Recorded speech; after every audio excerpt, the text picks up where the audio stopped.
వీక్షకులందరికీ నమస్కారాలు.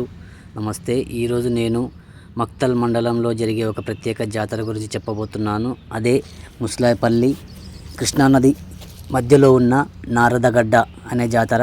రెండు నదీపాయల మధ్యలో ఇక్కడ దేవాలయం ఉంటుంది. మేము వెళ్ళిన రోజు జనాలు బాగానే ఉన్నారు. పడవల కోసం వెయిట్ చేస్తున్నారు. 2 వీలర్స్ 4 వీలర్స్ బాగానే వచ్చాయి. మేము వెళ్ళిన రోజు జాతర 4వ రోజు అనుకుంటాను. అయినప్పటికీ జనాలు బాగానే ఉన్నారు. మేము వెళ్ళి ఒక పడవలో ఎక్కి కూర్చున్నాము.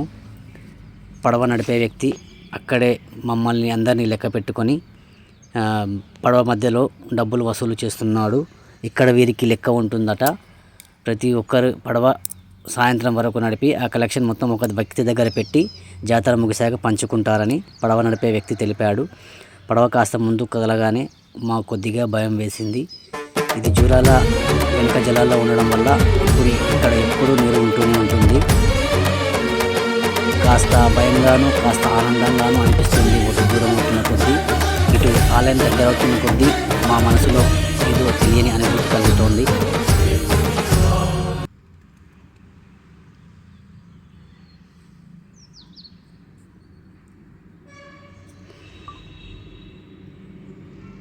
ఎట్టకేలకు ఒడ్డు దగ్గరకైతే వచ్చేసాము. దిగేసి గుడి వెనకాలే ఉన్న నదిలో కాళ్ళు కడుక్కున్నాము. ఇక్కడ ఆలయం వారు ఒక ఫ్లెక్సీ అయితే పెట్టారు. మొసళ్ళు ఉన్నాయి, లోపలికి దిగకండి అని ఫ్లెక్సీ పెట్టారు. మాకు కాస్త భయం వేసింది. ఇది ఆలయం ప్రధాన ద్వారం. ఇక్కడి నుంచి లోపలికి వెళ్ళి స్వామివారిని దర్శించుకోవాలి. స్వామివారి మూల విరాట్ చాలా అందంగా అలంకరించారు. పబ్లిక్ అయితే ప్రస్తుతానికి బాగానే ఉన్నారు. దర్శనం చేసుకున్నాము.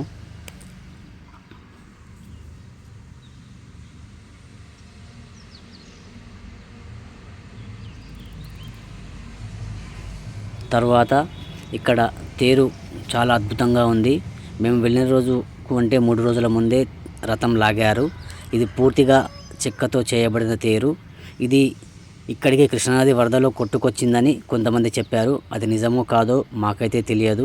కొంతమంది భక్తులు తేరుకు నాణ్యాలు అంటించి వారు మొక్కారు.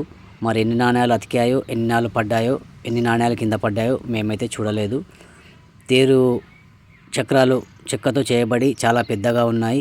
మాకైతే చాలా అద్భుతంగా అనిపించింది. మొత్తానికి మేము స్వామివారిని దర్శనం చేసుకొని రిటర్న్ పడవలో బయలుదేరాము. ఇది దాదాపు 12 నిమిషాలు నదిలో నడుస్తుంది. ఈసారి మాత్రం కాస్త భయం తగ్గింది. రిటర్న్ జర్నీలో గాలి కూడా లేకపోవడంతో మా ప్రయాణం సాఫీగానే సాగింది.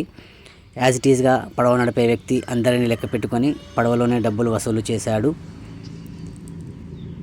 ఒడ్డు దగ్గరికి వస్తున్న కొద్దీ అమ్మయ్య మేము ఒడ్డుకు చేరుకుంటున్నామనే ఆనందం మా లోపల వచ్చేసింది. అప్పటికైనా పడవ నడిపే వ్యక్తి అక్కడి నుండి అరుస్తున్నాడు. ఇక్కడ అన్ని పడవలు ఆగిపోవడంతో అక్కడికి ఎవరూ లేరు, వెళ్ళండి, అక్కడ చాలామంది వెయిట్ చేస్తున్నారని చెప్పడంతో కొంతమంది పడవలు తీసుకొని బయలుదేరడానికి రెడీ అయ్యారు. ఆ తర్వాత స్వామివారిని దర్శించుకున్న తర్వాత అసలు మజా ప్రారంభమవుతుంది.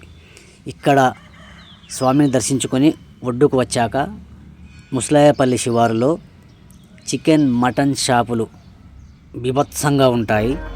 మనం చికెన్ చేసుకుంటామా, మటన్ చేసుకుంటామా, కాల్పించుకుంటామా అనేది మన ఇష్టము. చాలా అద్భుతంగా, రుచి కూడా చాలా అద్భుతంగా ఉంటుంది.